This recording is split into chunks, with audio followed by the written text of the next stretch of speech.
நீங்க என்ன நல்ல வார்த்தைகள் சொல்லி தரீங்களோ உங்க குழந்தை அது கேட்கவே கேட்காது. நாம கேட்டோமா அது நமக்கு கேட்கறதுக்கு? ஆனாலும் கவலைப்படாமல் நல்லவற்றை சொல்லிக்கொண்டே இருங்கள். ஏன் தெரியுமா?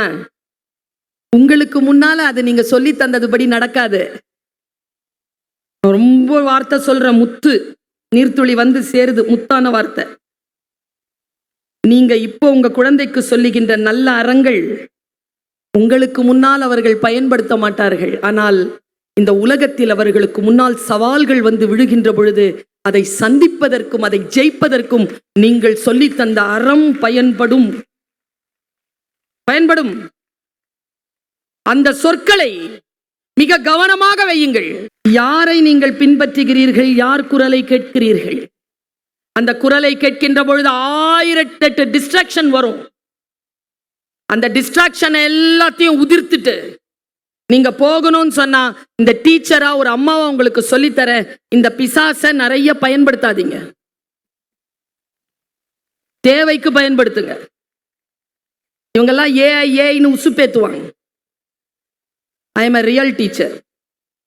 ஆர்டிபிஷியல் இன்டெலிஜென்ட் இல்ல, ரியல் இன்டெலிஜென்ஸ் ஒன்னு இருக்கு. ஆரைய தூக்கி பிடி, ஏஐ உன் கட்டுப்பாட்டிற்குள் இருக்கும். ஏஐக்கு அடிமையாகாத. வாய்ப்புகள் வரும், அடிமையாவதற்கான வாய்ப்புகள் வரும்.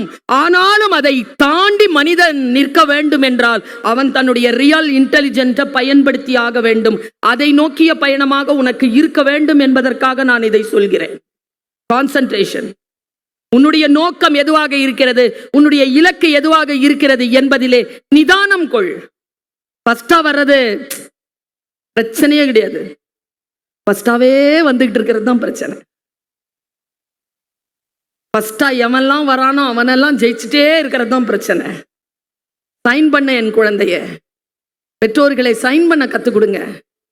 இங்க ஒரு பென் இருக்கு, இங்க ஒரு ஃபைல் இருக்கு, ரெண்டும் உங்க குழந்தைகளை தேடிட்டு இருக்கு. அந்த குழந்தை எதை பிடிக்குதோ அது கைக்குள்ள வந்துடும்.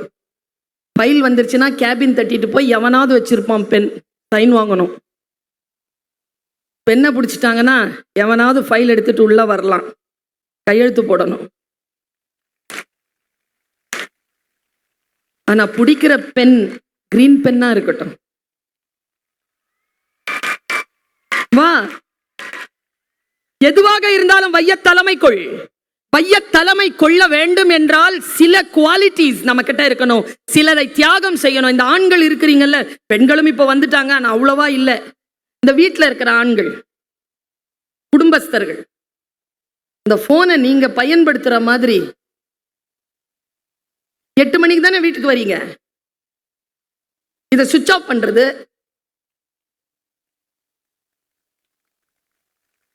கை தட்டினதெல்லாம் பாதிக்கப்பட்டதுங்க. பக்கத்துல ஹஸ்பண்டோட இருக்காருங்க, சும்மா கம்முன்னு இருக்குதுங்க. கை தட்டினா தப்பா நினைச்சுக்குவாரோன்னு நான் கேட்டேன், மேடம் பாத்ரூம் போகும்போது கூட ஏன் எடுத்துட்டு போறீங்கன்னு. அந்த சைக்காட்ரிஸ்ட் சொன்னாங்க, பயமா மேடம் தனியா போறதுக்கு. நான் சோஷியல் ஆக்டிவிஸ்ட், நான் சொல்லவா, இதை தனியா விடுறதுக்கு பயம். நான் திரும்ப சொல்லுகிறேன், ரொம்ப சூட்சுமமான வார்த்தை சொல்றேன். நான் இந்த கருத்தை சொல்லிட்டு போறோம் தான் நினைச்சிட்டு உட்கார்ந்துருந்தேன்.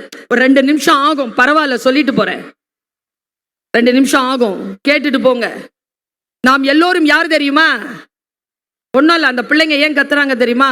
அவங்களுக்கு முன்னால அந்த கேமராவை நகர்த்துறாங்க. அந்த குழந்தைகளுடைய முகம் அவங்களுக்கு தெரியும் திரையில, அதுக்கு சத்தம் போடுறாங்க. நான் நிறைய திரையில வர்றவன். நான் கீழே இறங்கி போனேன்னா நிறைய பேர் செல்போன்ல போட்டோ பிடிச்சுக்குவாங்க.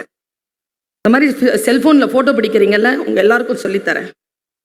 தமிழ்நாட்டில் பிறந்திருக்கோம் நாம, திராவிட மண் இது. கொஞ்சம் சுயமரியாதையோடு இருங்க.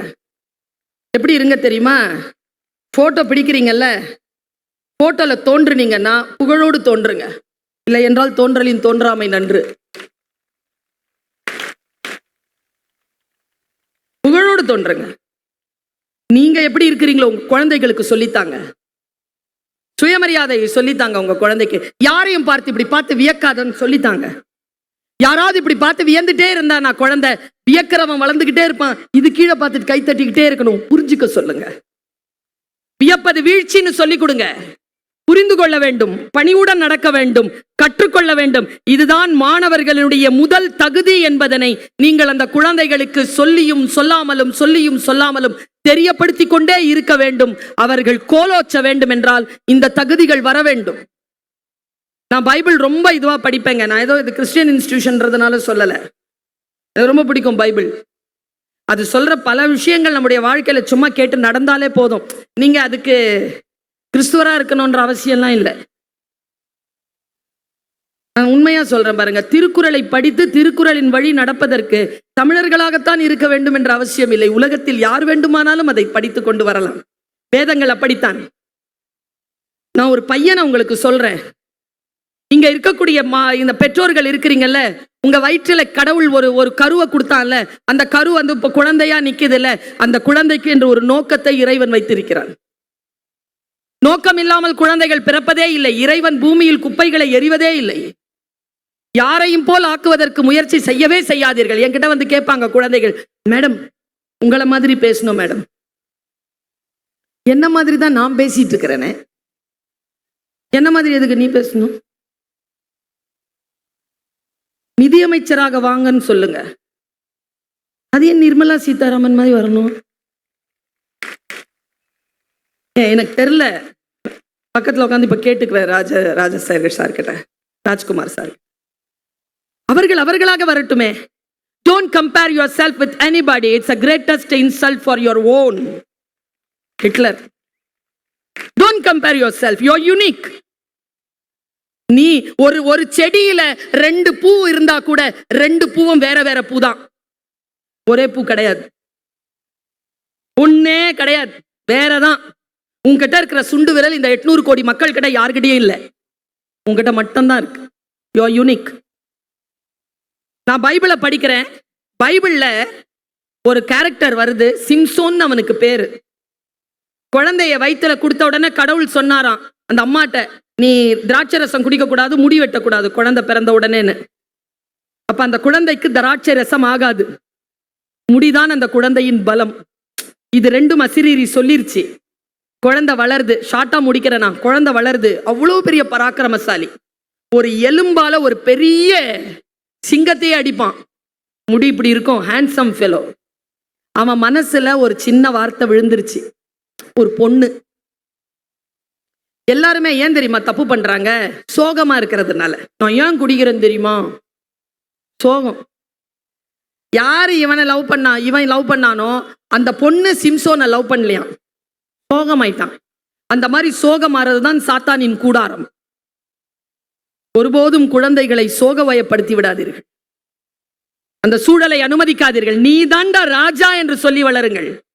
நீதான் இந்த உலகத்தை ஆட்சி செய்ய வந்த குயின் என்று சொல்லி அந்த குழந்தையை வளர்த்து பாருங்க.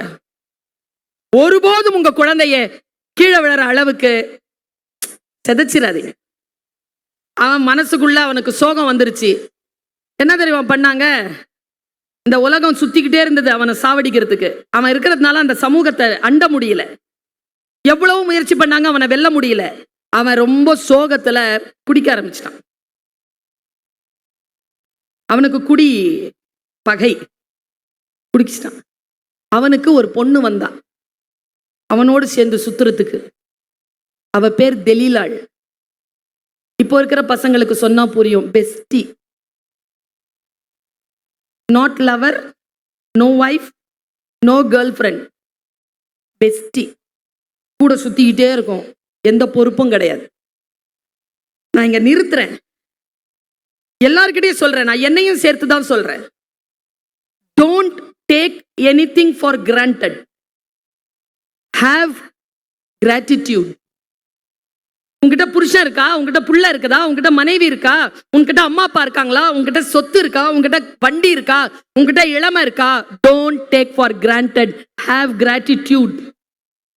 உங்ககிட்ட இருக்கிற பல விஷயங்கள் பல பேர்கிட்ட இல்ல, உங்ககிட்ட இருக்கு. பயப்படு, பொத்திவை, அதை பாதுகாப்பாகவே. நான் இளைஞர்களுக்கு சொல்லிக் கொண்டிருக்கிறேன். தெலீலாள் வந்தா, தெலீலாள் பேசுறா இப்போ சிம்சோன் கிட்ட, ஏய் என்ன இவ்வளவு பேர் அடிக்கிற, ஏய் பெரிய ஆள் தான் நீ, சூப்பர். நான் பார்த்தேன் அந்த சின்ன குழந்தைகளை ஒரு அஸ்ட்ரானர் வந்து நிக்குது, அதுக்கு கைத்தட்ட காணோம். ஒரு யூடியூப் இன்ஸ்டாகிராம் இன்ஃப்ளூயன்சர் அப்படின்னு ஒருத்தர் வந்தாரு, அதிருது கைத்தட்டு. பார்த்தேன், பார்த்துட்டு தான் உட்கார்ந்துருந்தேன். பாருங்க, தெலீலால விலை பேசிட்டாங்க, 100 காசு தரேன். இந்த சிம்சோனுடைய உடம்புல எங்க இருக்கு சத்து, எதையோ அழிச்சு அவன் செத்துருவான், எதை அழிச்சு அவன் சாவான் எனக்கு சொல்லித்தான், உனக்கு 100 காசு தருவேன். வந்து பேசுறாங்க தெலீலாள், பைபிளை படிச்சு பாருங்க, நிலம் நகர்ந்தது. ஏய் எங்க அடிச்சா நீ சாவ கேக்குறாங்க. இவன் சிரிக்கிறான், ஏய் என்ன கயிறுல கட்டினா நான் செத்துருவேன் தெரியுமா. விளையாடுறான். யார்கிட்ட விளையாடுறது? கடவுள் கிட்டையா? கடவுள் கண்ட தாளந்து கிட்டையா? ஆசீர்வாதங்கள் கிட்ட விளையாடுவீங்களா? நான் இவ்வளவு பேச்சாளர் தானே, எதுக்காக இப்படி கையில புக்கு கொண்டு வந்திருக்கு உட்காந்துட்டு பேசிட்டு இருக்கிறேன்? நானா பேசிட முடியாதா? Have gratitude, have fear. என்னுடைய ஒரு சொல் என் வாழ்க்கையை நிர்ணயம் செய்யும் என்கின்ற பயத்தோடு நின்று பேசணும், பிரார்த்தனையோடு நின்று பேசணும். எது வாயில வருதோ அதுல பேசிடக்கூடாது. இங்க அனுப்பிதான் இங்க வரணும். இந்த 6 இன்ச் இருக்குல்ல, அதுல கவனமா இருக்கணும். அவன் ரொம்ப விளையாட்டா என்னை வந்து கம்பியில கட்டினா நான் செத்துருவேன், போய் கம்பியில கட்டுறாங்க. அடுத்த நாள் வந்து கம்பியில கட்டினா செத்துருவேன், சாவுல வெறும் கயிறுல கட்டினாலே செத்துருவேன். அடுத்த நாள் கயிறுல கத்துறாங்க, சாகல, அவன் விழுந்து அழுகுறாங்க.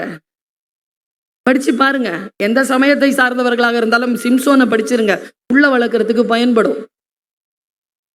பொருள்றா விழுந்து, நீ சொல்ல மாட்டியா, என்ன ஏமாத்துறியா, உன் உயிர் எங்க இருக்குன்னு தான் சொல்ல. அவ அழுறத பார்த்த உடனே மனசு அப்படியே வாடிருச்சு அவனுக்கு. ஏன் அழுவுற அப்படின்ட்டு மடியில போட்டுக்கிட்டான். மடியில போட்டுட்டு சொன்னானா, நான் சொல்வேன், யாருக்கிட்டையும் சொல்லக்கூடாது, சொல்ல மாட்டேன். இந்த முடி இருக்குல்ல, இந்த முடியல நிச்சயமா நிச்சயமா அம்மா மேல சத்தியமா, அம்மா மேல சத்தியமா, அப்படி எழுந்து உட்காந்து அவனை மடியில போட்டுக்கிட்டான். தலைமுடிய தடவி கொடுத்துக்கிட்டே இருக்கா. அந்த சொகத்துல பாவி பய தூங்கிட்டான். அந்த முடிய 7ஆ பிரிக்கிறான். ராத்திரி முழுக்க வேலை செய்து அவன் உறங்கியதற்கு பிறகு புள்ள மொட்டை அடிச்சிட்டான். காலையில் எழுந்திருக்கிறான் சிம்சோன், ஒரு கோழி குஞ்சை போல் உணர்கிறான். தன்னுடைய எல்லா தாளந்துகளும் அந்த பராக்கிரமும் போனதை உணர்கிறான். தெலீலாவை காணோம். பகைவர்கள் வந்து பிடித்துக் கொள்கிறார்கள், போய் சிறையில் அடைக்கிறார்கள். சிறையில் அடைக்கின்ற பொழுது அவனுடைய கைகளை தூண்களில் கட்டி வைத்து அவன் கண்களை நோண்டி எடுக்கிறார்கள். குருடான சிம்சோன் இங்கேயும் அங்கேயும், he is roaring like a lion. என்ன பண்றது? போய் உள்ள போடுறாங்க. சிறைச்சாலையில் அழுகிறான். இறைவனிடத்தில் மன்னிப்பு கேட்கிறான். நான் இங்கே நிறுத்துகிறேன். நாம் ஏதேனும் தவறு செய்தால் நம் பெற்றோர்கள் நம்மை மன்னிப்பார்கள், நம் தவறுகள் நம்மை மன்னிக்குமா? நம் தவறுகள் நம்மை மன்னிப்பதில்லை. போன கண்ணு போனதுதான், முடி வளருது, பராக்கிரமம் வருது. அவன் எவ்வளவோ முயற்சி செய்கிறான், அவனால் அவர்களை வெல்லவே முடியவில்லை. கடைசியில் அவனை தூணில் கட்டி வைக்கிறார்கள். அவன் அப்படியே அந்த தூண்களை இழுத்து கொண்டு சிறைச்சாலை முழுவதுமாக அப்படியே அவன் மீது விழ 1000ற்கும் மேலான தீமையானவர்களுடன் சிம்சோனும் இறந்து போனான் என்று பைபிள் கதையை முடிக்கிறது. கடைசியா ஒரு ட்ரிபியூட் மட்டும் கொடுக்குது. அவன் உயிரோடு இருந்து கொன்ற தீமையானவர்களை விட அவனோடு சேர்ந்து இறந்த தீமையானவர்கள் அநேகம். நான் ஏன் இதை உங்களுக்கு சொல்ல வேண்டும்? கடவுள் சிம்சோனை போல் நமக்கும் பல பராக்கிரமங்களை தந்திருக்கிறான்.